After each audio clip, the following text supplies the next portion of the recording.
जालन्याचं जे प्रकरण समोर आलेलं आहे, अवैध असे फार मोठ्या प्रमाणातली संपत्ती, पैसे, सोनं या स्वरूपात त्या ठिकाणी सापडलेलं आहे. आणि ज्या व्यापाऱ्यांकडून हे सापडलेलं आहे त्यांच्यावरती धाड कशी पडली, पैसे किती आहेत, मोजता मोजता मशीन कसं थकलं आणि काय काय सगळ्या आता कथा माध्यमातून पुढे येत आहेत. एक जो मुद्दा थोडासा वेगळा आम्हाला ह्या निमित्तानं मांडायचा आहे की वारंवार असं होतं की ज्या ठिकाणी अशा काही धाड पडते किंवा ज्या कुणाला पकडलं जातो, मग तो नेता असेल तर त्याला जास्त प्रसिद्धी मिळते, त्या तुलनेमध्ये उद्योगपती आणि अधिकारी असेल तर काही फारशी प्रसिद्धी मिळत नाही. पण तरी ती चर्चेत चर्वण होतं. मग त्याला कसं पकडण्यात आलं, किती अधिकारी होते, रात्रीतून कसं त्या ठिकाणी छापा मारण्यात आला, काय दिलवाले दुल्हनिया ले जाएंगे असं कसा कोडवर्ड होतं आणि काय काय असंख्य गोष्टी. पण दुर्दैवाने अशा जेव्हा जेव्हा घटना घडतात तेव्हा त्याची आपण सुपरफिशियल म्हणजे वरवरची सगळी अशी चर्चा करतो, पण प्रत्यक्ष त्याच्या मुळाशी जाण्याचा प्रयत्न होत नाही आणि विचार करताना सर्वसामान्य लोक त्याच्या बाबतीत काही विचार फारसा करत नाही. एक अतिशय साधा बाळबोध पहिला प्रश्न समोर येतो की ह्या ज्या काही नोटा सापडल्यात आणि दिसत होत्या समोर माध्यमांच्या द्वारे जेव्हा दाखवल्या जात होते तेव्हा 500च्या आणि 2000च्या नवीन नोट आहेत. म्हणजे हे सगळं 2016च्या नंतरचे गोळा झालेले पैसे आहेत.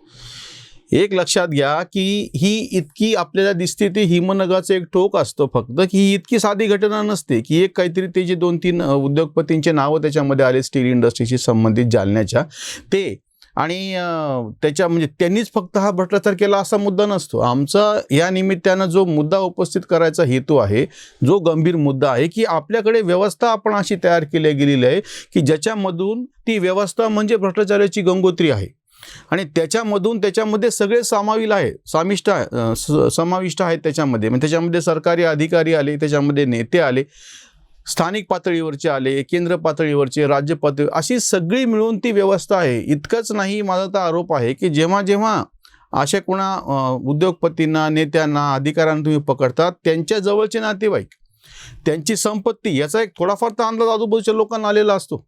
जेव्हा असा एखादा उद्योगपती, अधिकारी, नेता गाड्या खरेदी करतो, सोन्या नाण्याचे दागिने त्याच्या अंगावर दिसायला लागतात, त्याच्याबरोबरचे लोक त्या पद्धतीनं टेचात वावरायला लागतात, मग हे तुम्हाला दिसत नाही का? किंवा त्याच्या आजूबाजूच्या लोकांची जी संपत्ती, किमान डोळ्यात भरणारी संपत्ती, त्याच्यामुळे हे सगळं हिमनगाचं टोक आम्ही म्हणतो की ह्या व्यवस्थेच्या मध्ये जी ही कीड लागलेली आहे, ही जी कॅन्सरची गाठ आहे, ती या निमित्तानं आपण लक्षात घेतली पाहिजे. जालन्याचं प्रकरण असो, त्याच्यानंतर दिल्लीमध्ये घडलेलं प्रकरण असो, किंवा त्याच्यानंतर आता पश्चिम बंगालमधलं प्रकरण असो, महाराष्ट्रातला अनिल देशमुख आणि नवाब मलिकसुद्धा, म्हणजे त्या बेनामी मालमत्ता दाऊद गँगच्या, त्याच्यानंतर वसुली कांड, सचिन वाजे ज्या प्रकरणामध्ये गेले आणि त्याच्यानंतर मंत्री अनिल देशमुख गेले, ही वसुली, बदल्यांमध्ये होणारे प्रचंड प्रमाणातला भ्रष्टाचार, ह्या सगळ्याच्या मुळाशी सगळ्यात पहिले कुठंतरी सरकार नावाची गोष्ट आहे, हे लक्षात घ्या. म्हणजे एक जो आरोप आम्ही शेतकरी चळवळीमध्ये करत होतो की गोरा इंग्रज गेला आणि काळा इंग्रज गेला, व्यवस्था तीच राहिलेली आहे. जवाहरलाल नेहरू आणि महात्मा गांधी यांच्यातले मतभेद नेमके कुठल्या स्वरूपातले आहेत असा एक प्रश्न महात्मा गांधीला पत्रकारांनी विचारल्यानंतर महात्मा गांधींनी दिलेलं उत्तर अतिशय अप्रतिम आहे की जे आता हे आजच्या प्रकरणाला लागू पडतं. महात्मा गांधी असं म्हणाले होते की इंग्रजांनी जी व्यवस्था आणलेली आहे ती व्यवस्था मला नको आहे.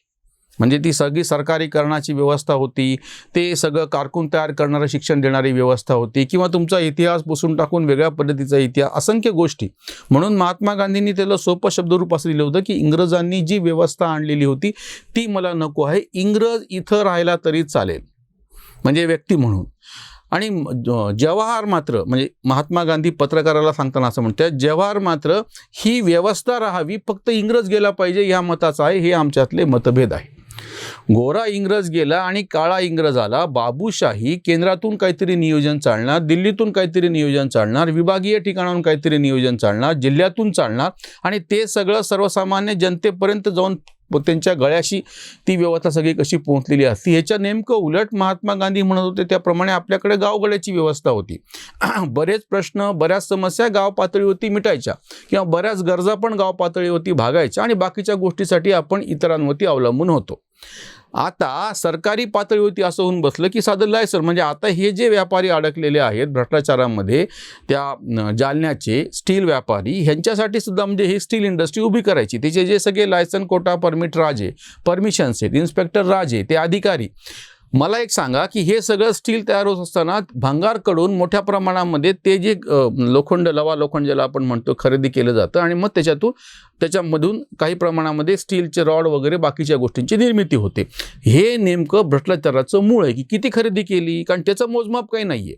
हे जे सगळे भंगारचे दुकानदार आहेत आजूबाजूचे, जालना आणि परिसरातले किंवा वेगवेगळ्या ठिकाणाहून लोखंडाचं आणि ते सगळं भंगार तिथं येत आहे, त्याच्यापासून हे सगळं घडतं आहे.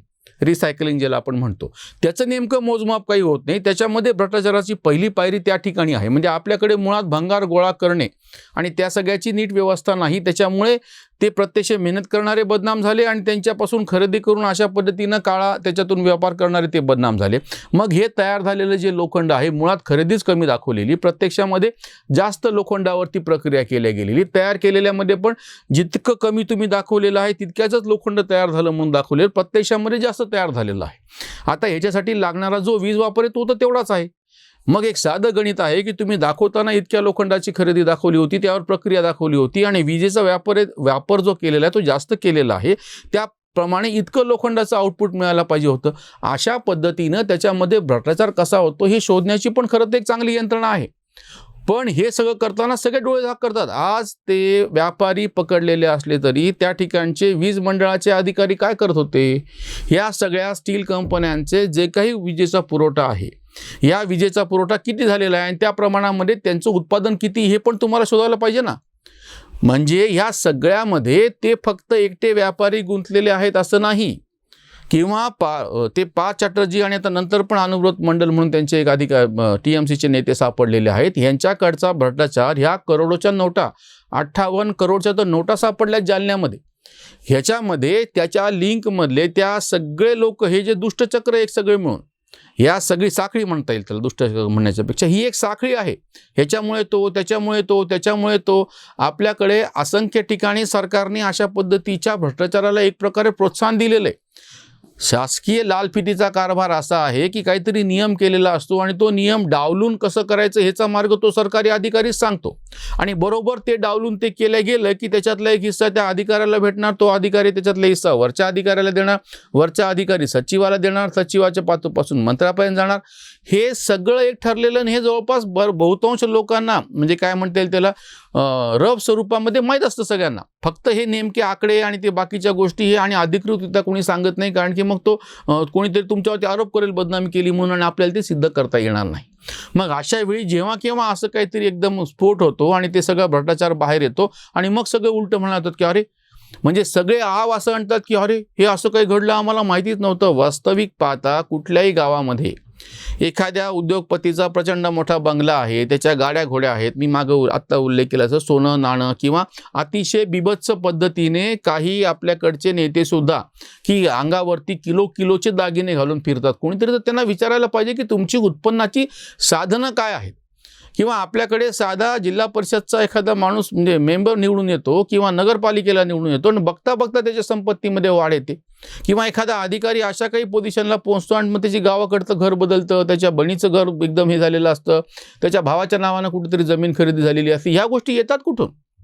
ईडी जेव्हा कुठल्या याच्यामध्ये अशा पद्धतीच्या धाडी घालती तेव्हा 15-15, 20-20 वर्षाचं ट्रॅक रेकॉर्ड ठेवलेलं असतं, शोधलेलं असतं. पैशाचे जे व्यवहार प्रत्यक्ष ऑनलाईन झालेले आहेत किंवा दुसऱ्या पद्धतीनं समोर आलेले आहेत हे शोधले जातात आणि हे सगळं काही अचानक घडत नाही. त्याच्यामुळे आपण सगळ्यांनी ह्या जालन्याच्या प्रकरणापासून एक बोध घ्यायला पाहिजे. लोकशाहीतला हा जो भाग आपण विसरून गेलेलो आहोत. डोळ्यात तेल घालून आपल्याला आपल्या आजूबाजूला काय घडते ते शोधायला पाहिजे. अचानक तुमच्या बाजूला एखादं मोठी इमारत उभी राहिलेली तुम्हाला दिसते, याचं कारण मीमांसा काय आहे? तुम्ही काहीतरी तर शोधलं पाहिजे. आपण हे करत नाही. लोकशाहीमधला फक्त एकदा किंवा तरी 5 वर्षात मतदान करायचे, नंतर विसरून जायचं, हे जे एक होऊन बसलेलं आहे. तसेच गोष्ट पत्रकारांची सुद्धा. या सगळ्या लोकांकडून पत्रकारांनी वेगवेगळ्या निमित्ताने जाहिराती उकळलेल्या असतात. मग पत्रकार काय म्हणून त्यांच्या विरोधामध्ये बातम्या लावणार आहेत? म्हणजे त्यांना जरी हा भ्रष्टाचार कळला, त्यांना जरी दिसला, तरी तो प्रत्यक्षामध्ये म्हणजे ते सांगायची कोणाची हिंमत होत नाही. त्याचं कारण म्हणजे की हे ह्याच्यात सगळे म्हणजे हे काही 2014च्या नंतर मोदी वरती आले म्हणून हे काही भ्रष्टाचार सुरू झाला, किंवा उलट हा 2014 पूर्वीचा भ्रष्टाचार आहे, नंतरचं नाही. दोन्हीही खरं नाही आहे. ही चालणारी जी प्रक्रिया आहे, सरकार जरी बदलली, सरकार म्हणजे प्रत्यक्ष शासकीय पक्ष म्हणजे शासनकर्ता पक्ष जरी बदलला तरी शासन व्यवस्था तीच आहे.